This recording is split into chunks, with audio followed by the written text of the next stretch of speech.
네, 오늘 함께 읽은 말씀 시편 19편에서 7절에서 11절의 말씀을 통해 의미의 빈곤을 마주할 때라는 제목으로 하나님의 말씀을 나누고자 합니다. 네, 의미의 빈곤이라는 예를 우리가 좀 찾아봤는데 아마 우리가 어렵지 않게 이러한 예들을 많이 보았을 것 같습니다.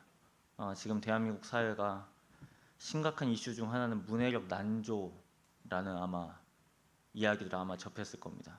찾아보니까 정말 그렇더라고요. 14살 그러니까 중학생이겠죠. 교과서를 완독하지 못한다는 충격적인 결과가 우리 앞에 있습니다. 그래서 많은 전문가들이 이런 이제 평가를 내놓죠. 아무래도 나이 어린 친구들은 영상을 더욱더 많이 소비해서 텍스트보다는 확실히 익숙하지 않기 때문에 텍스트를 대하는 게 예전과 전혀 다르다 라는 어떻게 보면 당연해 보이는 그런 결과가 우리가 앞에 있습니다. 여기서 솔직히 교과서 완독 못 하시는 분 계세요? 없죠? 저랑 다 비슷하잖아요, 나이대. 그렇죠? 그렇다고 대답하세요. 그래서 우리가 오늘 4월 한 달을 좀 하나님의 말씀, 특별히 기록된 말씀을 가지고 우리가 한 달을 좀 살기를 원하는데 예수 그리스도의 부활과 덧이어서 생각해 보기를 소망합니다. 우리가 여러분 혹시 세어 보셨어요? 지난 6일 동안 여러분이 소비한 영상이 몇 개인지. 쇼폰부터 시작해서 롱폰까지 몇 개를 소비하세요? 많으면 정말 많이 소비할 거고 적어도 한 쇼폰만 하더라도 짧은 릴스만 한 15초만 탁탁탁 넘겨도 거의 한 거진 20개에서 30개는 볼 겁니다. 그죠? 아마 우리는 소비하는 영상들이 되게 화려하죠. 그리고 뭐 이제 화려하지 않아도 이제 어느 정도 이제 트렌드 있는 영상들은 우리가 소비하는 영상들을 보면 뭐 편집을 그렇게 휘황찬란하게 하지 않아도 메시지만 전달되면 얼마든지 소비되어지고 흔히 말해서 이런 표현을 써서 죄송합니다만 인기 급 상승하는 영상들을 우리가 마주하게 되죠. 근데 그런 영상들을 우리가 소비하면서 한 가지 드는 질문은 그거예요. 저도 마찬가지인데 영상을 내내 이렇게 보다가 딱 책을 딱 읽기 시작하면 책이 정말 읽기 싫어집니다.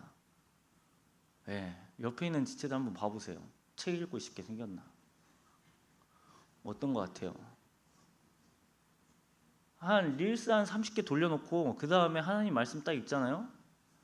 진짜 안 읽어집니다. 한 구절을 못 넘어가요. 거의 맴맴 돌죠. 이게 우리의 영상을 끊어낸다라는 표현은 좀 그렇지만 우리가 약간 절제할 필요가 있겠다라는 생각을 좀 해보게 됩니다. 앞에서 들었던 문해력 난조를 갖고 있는 친구들의 예만 보더라도 그 전문가들이 그러니까 그런 어려움을 갖고 있는 사람들에게 주는 적실한 해결책은 딱 한 가지예요. 영상 그만 보라고. 그리고 이제 책 읽으라고 말합니다. 좀 영상을 생각해 보면 솔직히 말해서 영상 보면서 여러분 이런 적 있으세요? 저는 그런 편이 아니어서 그래요. 앞에 영상이 나오는데 한쪽 생각으로는 막 나름대로 상상을 펼치는 거예요. 가능하세요? 앞에는 영상이 계속해서 나오고 있고요. 그것과 관련된 상상이 계속해서 이어져 가요? 아마 대본에 그런 건 되게 쉽지 않을 겁니다. 왜냐하면 앞에 있는 지금 화려한 영상은 우리의 눈과 귀와 모든 것들을 지금 다 거기에 주목시키기 때문에 영상을 보면 볼수록 반비례하죠. 생각할 힘은 적어집니다. 사고할 힘은 반비례합니다. 그러니까 영상을 우리의 머릿속에 채우면 채울수록 우리 내면에 자꾸 이제 덜어내어지는 건 상상력이에요. 상상력. 자꾸 이제 상상력이 비워지기 시작합니다. 여러분, 책을 읽는다는 행위가 단순히 이거 글을 잘 읽거나 아니면 이 작가의 의도를 파악하는 것, 그것만이 꼭 글을 읽는다는 의미가 아니라, 글을 읽는다는 건 어떻게 보면 이런 의미로 본다면 우리의 마음의 근육을 키우는, 이 마음의 근육도 그렇네요. 우리의 상상력의 근육을 키우는 되게 고무적이고 반드시 필요한 작업 중에 하나입니다.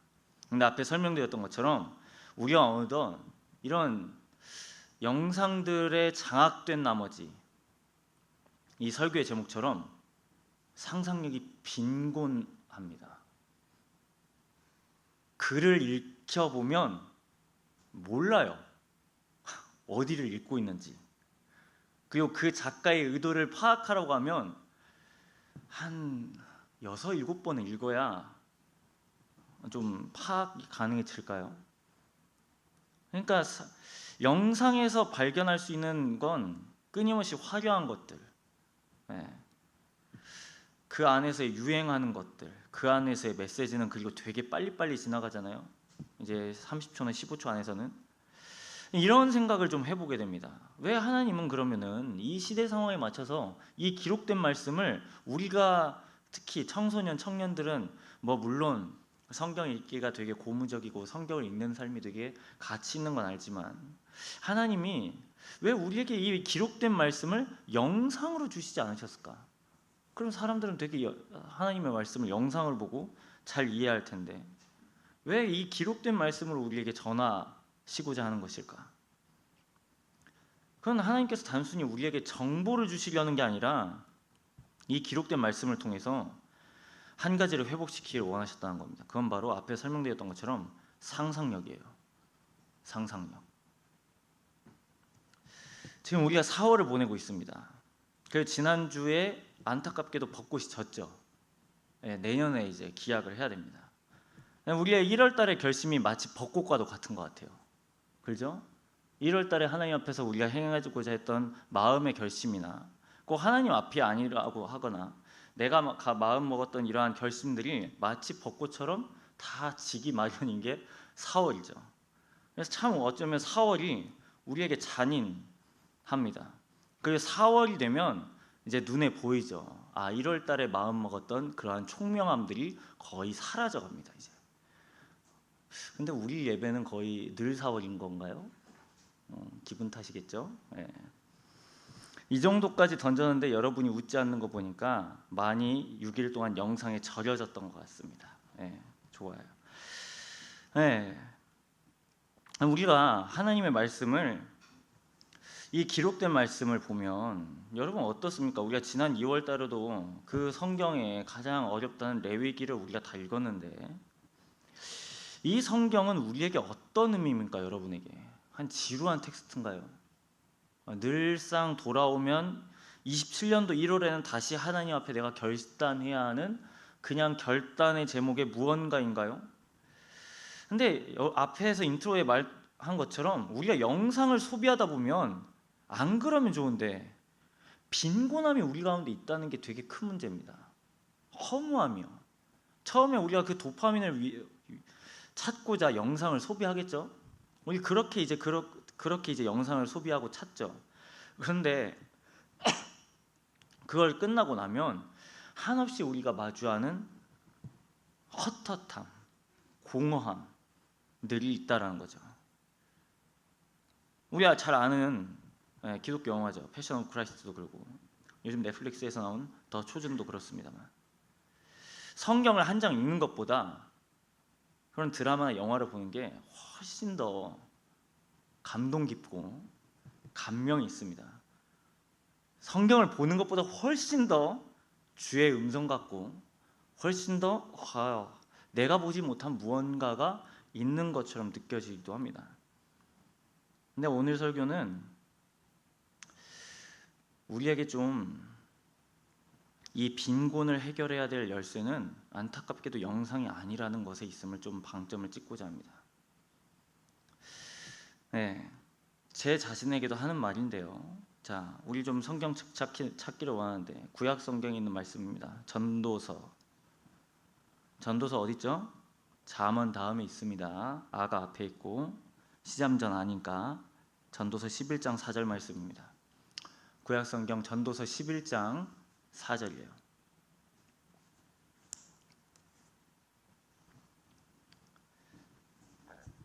전도서 11장 4절 다 찾으셨나요?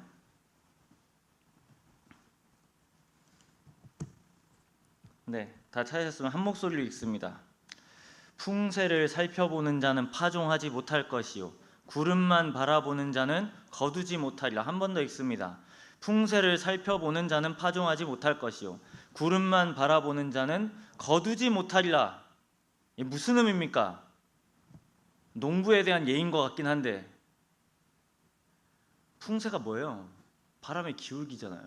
바람이 어떻게 부는가. 그것만 살펴보는 사람은 씨를 뿌리지 못한다고 설명합니다. 또 구름만 바라보는 사람은 뭐 한대요? 거두지 못한대요. 예를 들면 그런 거예요. 오늘 날씨가 안 좋네 하나님. 다음에 씨를 뿌리겠습니다. 오늘은 되게 비가 많이 오는데 다음에 씨를 뿌리겠습니다. 그럼 이 사람은 추수 때 거둘까요? 안 거둘까요? 못 거두죠. 네. 메시지 성경 우리에게 이걸 이렇게 도전합니다. 바람만 보며 앉아있지 마라. 내 인생을 살아가라. 전적으로 저에 해당하는 예입니다. 여러분에게 해당하는 예가 아님을 밝힙니다. 특별히 우리 마라톤 방에 있는 친구들은 죄책감을 가지실 이유가 전혀 없습니다. 예. 제가 아는 친구들은 알겠지만 제가 달리기에 미쳐 산 지는 거의 한 1년 반 지났습니다. 예. 근데 1년 반을 지나다 보니까 이게 자꾸 욕심이 나는 거예요. 기록이 줄어들고 내가 조금만 더 하면 그 고지를 내가 점령할 것 같은 제 안의 도파민인 거죠. 근데 그러려면 당연히 뭘 해야겠습니까? 달려야죠. 기록을 단축하기 위해서. 근데 어제도 날씨가 좋았는데 늘 어제와 같은 날이 있을 수는 없습니다. 그렇죠? 때로는 비가 오기도 하고 때로는 눈이 오기도 하고요. 때로는 우박이 떨어지기도 하고 봄에는 또 뭐가 많나요? 미세먼지가 많죠. 그럼 이제 저의 뇌에서는 이렇게 이제 제 자신을 합리화시키죠. 오늘만 날이 아니야. 내일이면 해가 뜨겠지. 야, 다음 주면 날씨가 맑대. 그럼 다음 주에 뛰면 되겠다. 그럼 제 마음이 편할까요? 안 편할까요? 하나도 안 편해요. 제 뇌에서 한켠에는 이런 생각을 합니다. 오늘 뛰었어야 되는데. 오늘 뛰었어야 되는데. 오늘 뛰었어야 되는데. 제가 말하고자 하는 요지는 그거예요. 우리의 인생을 탓하며 살 수 없습니다. 네, 탓하며 살 수 없습니다. 우리는 늘 환경을 탓을 잘하죠. 목사님, 다음에 성경을 읽겠습니다. 이번에는 성경을 읽기 좋은 때가 아닌 것 같아요. 목사님, 제가 다음에 기도해 볼게요. 지금은 약간 기도하기가 좀 꺼려지는 때입니다.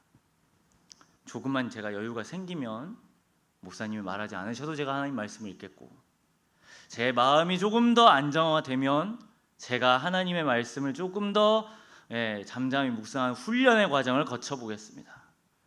하지만 11장 4절은 우리에게 분명히 설명합니다. 탓하지 마라.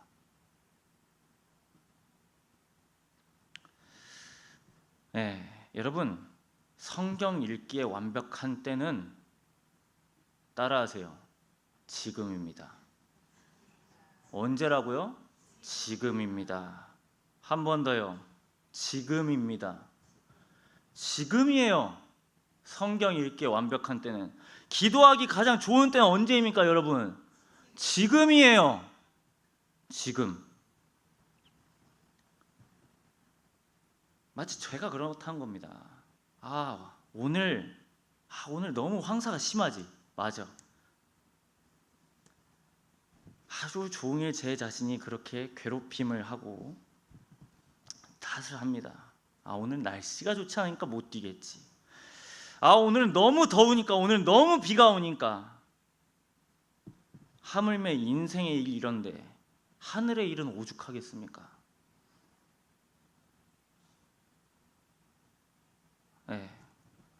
성경 읽기에 완벽한 때를 기다리는 자는 결코 시작할 수 없습니다. 네. 육아는 언제나 힘들고요. 직장은 늘 성수기예요. 여러분의 삶이 완벽해져서야 읽어낼 수 있는 성경은 없습니다. 그래서 여러분, 하나님의 말씀을 펼쳐 들어야 될 때는 지금이에요. 지금. 제가 이 성경을 읽어야 되는 그 당위성과 그런 건 충분히 설명했으니까 그런 예를 들지 않았나요? 성경 읽기 어려우시죠? 네. 어떻게 읽습니까? 펴세요. 읽으세요.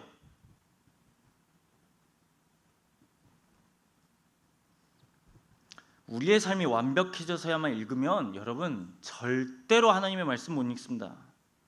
우리가 완벽한 때를 기다리면 하나님의 뜻을 이루는 그러한 기도의 시간 절대 갖지 않습니다.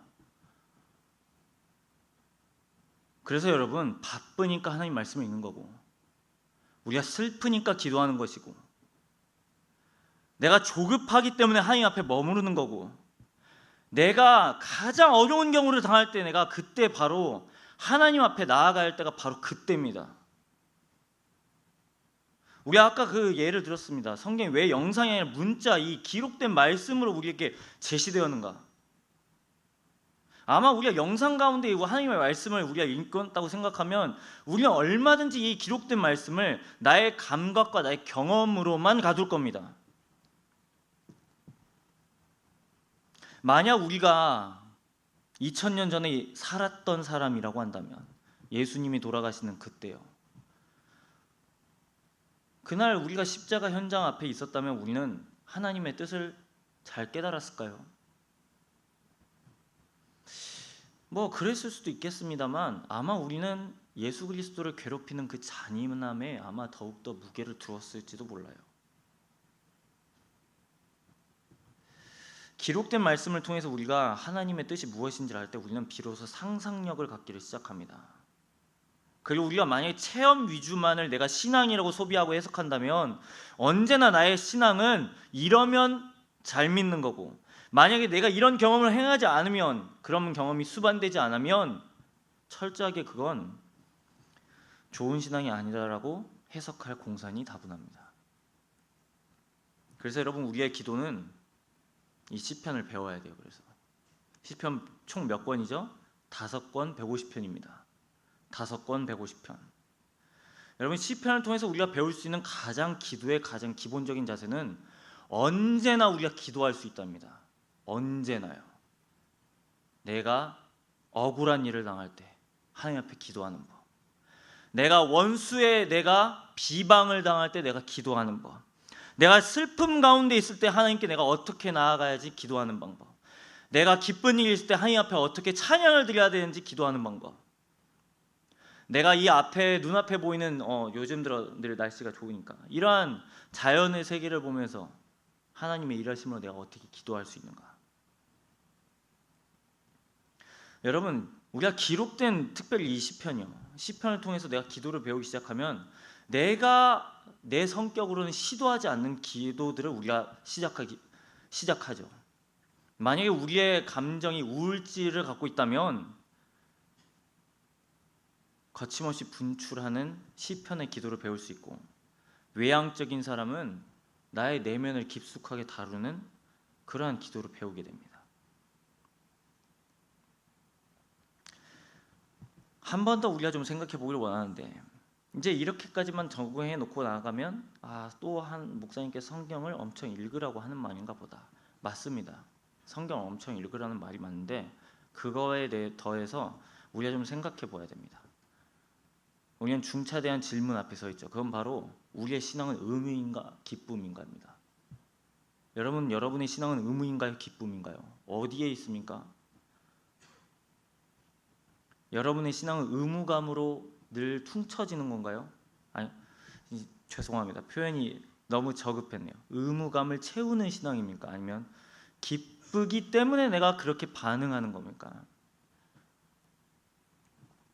우리의 성경 읽기나 기도하는 것도 마찬가지입니다.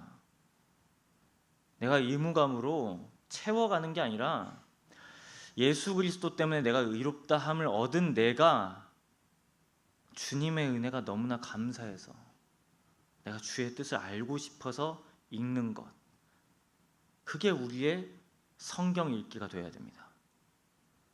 여러분, 하나님은 단 한 번도 우리의 억지 순종을 기뻐하지 않습니다. 억지하는 순종, 억지로의 순종이요. 네.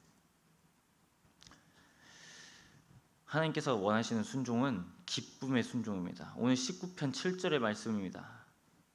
본문 19편 7절 이렇게 기록되어져 있습니다. 여호와의 율법은 완전하여 영혼을 소성시키며 여호와의 증거는 확실하여 우둔한 자를 지혜롭게 하며. 주의 말씀은 우리에게 이러한 약속을 주십니다. 우리를 새롭게 하신다. 그 다음 10절 말씀입니다. 금곧 많은 순금보다 더 사모할 것이며 꿀과 송이꿀보다 더 달도다. 이게 무슨 말이에요 지금 10절? 이런 저급한 표현과 그런 예를 들어서 죄송합니다만 우리의 이해를 돕기 위해서 씁니다. 여러분 앞에 많이도 아니에요.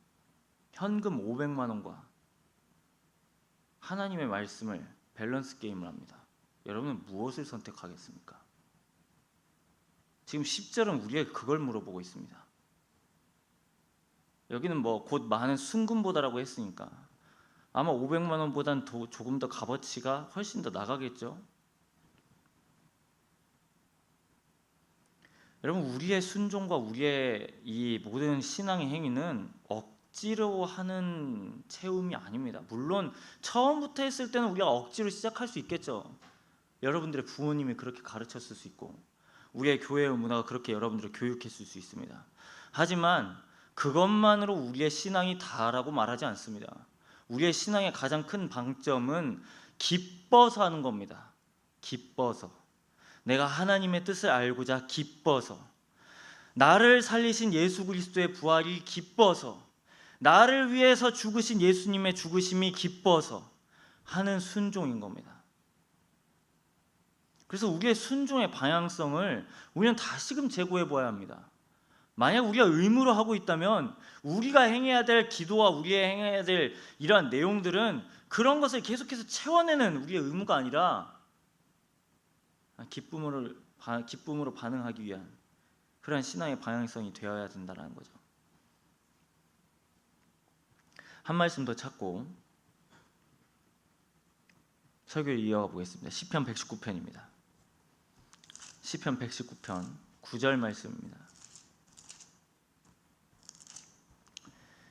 시편 119편 9절 말씀입니다.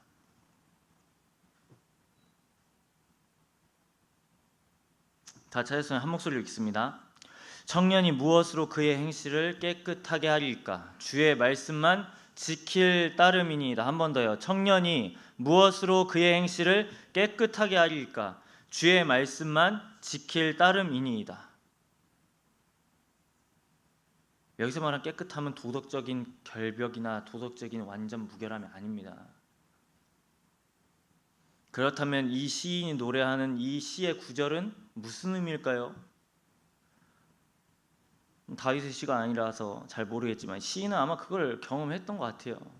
그건 바로 뭐냐면 119편 1절의 말씀처럼 자기가 아무리 그렇게 살았어도 나의 생각과 나의 뜻을 새롭게 하거나 거룩하게 하는 건 나의 행함이 아니라는 걸 안 겁니다. 기록된 말씀이 나를 깨끗하게 한다는 걸 경험한 거예요. 그러니까 이 사람은 어느 정도 경험치에 나와서 우러나온 고백인 거죠. 그의 행실을 깨끗하게 할 수 있는 건 우리가 무언가를 했기 때문이 아니라 우리를 거룩히 하신 주의 말씀 때문이라고 시인은 고백하고 있습니다. 오늘 본문 말씀 시편 19편도 그렇습니다. 기록된 말씀을 읽는 것, 기록된 말씀 앞에 머무르는 것. 한 가지 예를 들고 설교를 마무리하려고 하는데 아마 성경 읽기에 해당하는 예 중에 하나는 우리가 이 사람의 이야기를 많이 들었을 겁니다. 톨레레게라는 뜻이죠. 톨레레게. 집어서 읽어라. 집어서 읽어라. 이 사람은 아마 들었을 겁니다. 어거스틴이라는 사람, 다른 말로 하면 아우구스티누스죠. 이 사람은 상당히 유명한 사람입니다. 그리고 아마 이 사람은 말을 되게 잘했던 것 같아요. 철학적이고 되게 당시에 나름 성공했던 삶을 살았던 것 같습니다.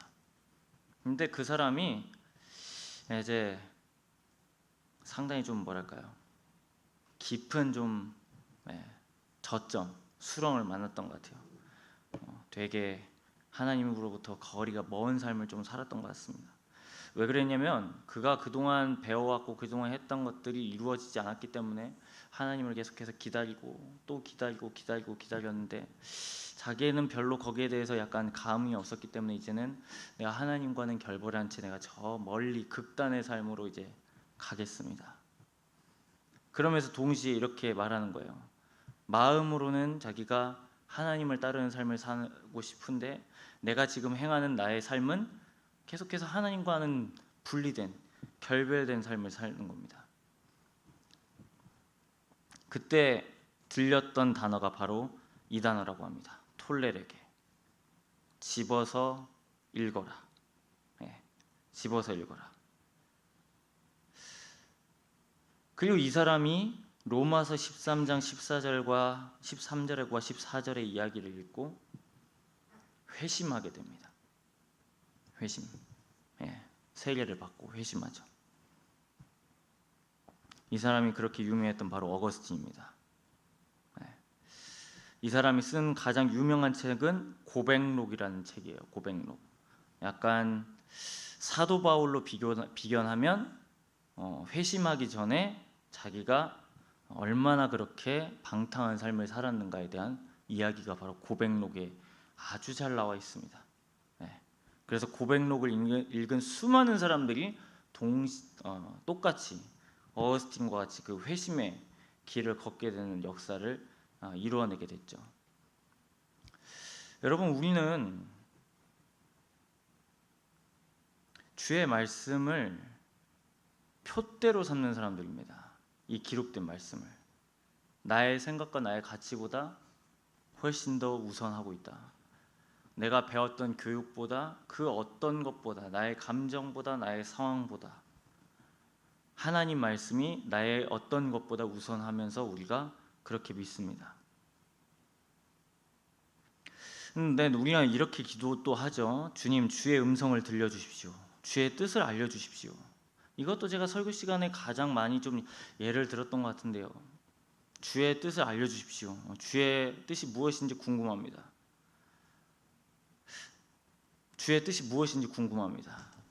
주의 뜻이요. 궁금하다면서요.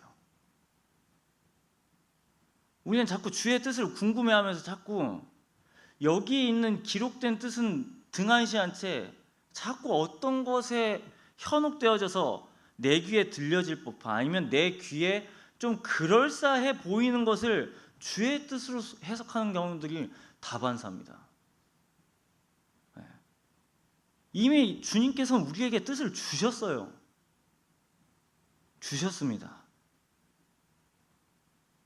그러니까 어쩌면 우리의 기도는 죄송한데 잘못된 방향으로 가고 있어요. 이미 주셨습니다. 하나님께서 우리에게 원하시는 건 이 뜻대로 살기를 원하는 거예요. 그냥 우리가 지금 기도해야 될 제목은 주의 뜻이 무엇인지가 아니라 주의 뜻에서 우리가 주의 뜻 앞에 우리가 순종할 수 있도록 믿음의 용기를 주십시오. 주님, 내가 오늘 이 한 말씀을 읽더라도 주의 뜻이 무엇인지 내가 헤아릴 수 있는 눈을 허락하시고, 내가 만약 이게 깨달아졌다면 내가 이걸 순종할 수 있는 믿음의 용기를 주십시오 라고 기도하는 게 훨씬 더 주의 뜻에 합당한 기도죠. 이미 주께서 우리에게 주신 뜻이 있는데요. 그래서 여러분, 우리의 의미가 지금 빈곤해지고 있다면, 그 영상에 우리가 자주 노출된 우리가 그런 우리라면, 여러분, 우리는 다시 주의 말씀을 들고 읽어야 될 때입니다. 이건 영상이 아니라 주의 말씀을 우리를 거룩해 하시기 때문입니다. 주의 말씀이 우리를 새롭게 하시고, 그런 의미로 여러분 뭐 많은 구절을 읽으라는 것도 아니에요. 네. 저도 한때 그런 때가 있었습니다. 주의 뜻이 무엇인지 궁금해서 누군가는 또 그런 것까지 추천을 해주더라고요. 네. 저도 아직 다 뭐 이뤄내지 못했습니다만 로마서 100독을 하면 주의 뜻을 알 수 있다더라. 제가 한 80 몇 독까지인가 해봤습니다. 네. 근데 그렇다고 해서 뭐 안 읽는 게 뭐 그게 아니라 읽으면 읽을수록 깨달아지는 무언가는 그거였어요. 내 안에 선한 것은 아무것도 없다. 하나님만이 나를 거룩해 하신다. 나의 뜻보다 하나님의 뜻이 우선시하는구나. 그게 또 로마서의 말씀처럼 이 세대를 본받지 말고 하나님께서 기뻐하신 뜻대로 살아라. 그 뜻이 무엇인가? 하나님은 우리에게 선택할 수 있는 자유를 주셨구나. 내가 아무것도 선택하지 않는 게 오히려 하나님 보시기에는 되게 주저하는 순간이실 수 있겠구나. 우리는 자꾸 그렇지 않습니까? 주의 뜻이 무엇인지를 가늠하면서 여러 가지 선택지를 마치 찍어 맞춰야지 이것이 하나님 뜻이라고 우리는 해석하잖아요. 근데 여러분, 그런 게 아니라 하나님 뜻은 더 큰 거죠. 어떤 것을 선택하든 범죄할 가능성을 제외하고서는 어떤 것을 선택해도 하나님은 하나님의 뜻을 이루어 가십니다. 그게 우리의 선택의 자유의 폭을 넓히시는 거고, 그렇게 함으로써 하나님은 하나님의 일을 이루어 가십니다. 그래서 여러분, 제가 로마서 80독을 하면서 깨달았던 건 그거예요. 그래서 여러분, 우리도 다시 한 번 더 주의 말씀을 읽어낼 수 있기를 간절히 소망합니다. 바쁘죠? 다시 기억하세요. 지금이 말씀을 읽을 때예요. 슬프죠? 지금이 말씀 읽을 때예요. 분주하죠? 지금이 말씀 읽을 때입니다. 중간고사 준비하죠? 지금이 말씀 읽을 때입니다. 내일 또 직장 나가야 되죠? 지금이 말씀 읽을 때예요. 언제 말씀 읽을 건데요? 완벽해져서요? 조금 마음에 여유가 있으면요? 그 여유 도대체 언제 옵니까? 나의 마음이 안정되는 때요? 언제 옵니까? 대체 청년의 시절 다 보내고 나면 마음의 안정과 여유가 오나요? 결혼하면 마음의 안정과 여유가 오나요? 물론 그럴 수 있죠. 근데 또 다른 부침이 있죠. 육아하면 마음의 안정과 여유는 어디로 가 있나요 대체? 여러분, 우리의 인생은 완벽한 때를 기다릴 수 없습니다. 지금 우리의 현실을 이겨낼 수 있는 돌파구는 바로 말씀이에요. 말씀. 우리의 현실을 일으켜낼 수 있는 힘은 말씀입니다. 그래서 우리가 하나님 말씀을 당장 펴들어서 읽어야 돼요. 시편 119편도 우리에게 도전하고 있잖아요. 우리의 행실을 깨끗하게 할 수 있는 건 주의 말씀만이라고. 그래서 우리가 이번 한 달 동안 다시 주의 말씀 앞에 우리가 나아가는 저와 여러분들이 되기를 간절히 소망합니다. 소망합니다. 다 자고 있나요 지금? 네.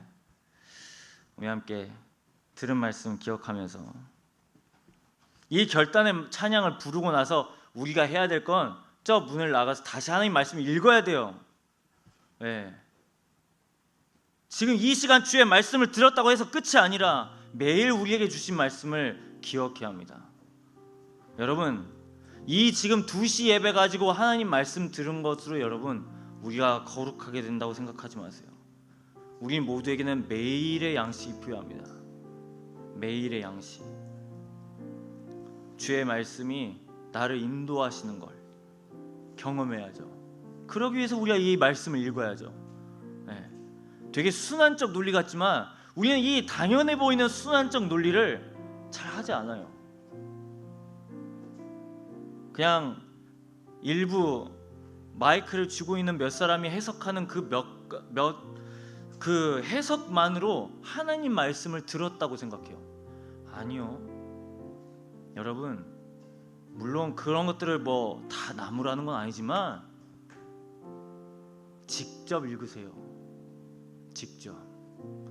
수많은 유명한 설교가들의 해석 필요하죠. 때로는 그것들을 통해서 나의 마음에 감동이 오죠. 그렇게 함으로써 주의 음성이 들리죠. 하지만 여러분, 주께서 원하시는 도전은 내가 직접 이 말씀을 펴서 읽는 거라니까요. 내가 직접이요. 그리고 내가 이 말씀에 살아보는 것. 그리고 그 19편 10절의 말씀처럼 이 말씀이 정말 꿀보다 더 달고 어떠한 보화보다 귀합니다 라는 것. 이게 여러분, 우리가 신앙생활에서 우리가 경험해 보아야 가장 신앙적 유산이에요. 전 우리 청년 디모데가 이 유산을 꼭 반드시 배우기를 간절히 소망해요. 하나님 말씀이 나를 새롭게 하시는 것, 하나님 말씀으로 내가 인도함을 받는 것, 하나님 말씀을 내가 정말 살기 어렵지만 이 말씀 앞에 나의 생각과 나의 마음과 나의 상황을 다시금 비춰보는 것. 우리가 그렇게 사는 게 복된 삶임을 알고 있으니 약간 이 찬양 부르며 좀 주의 마음을 구하는 자리 가운데 나아가겠습니다.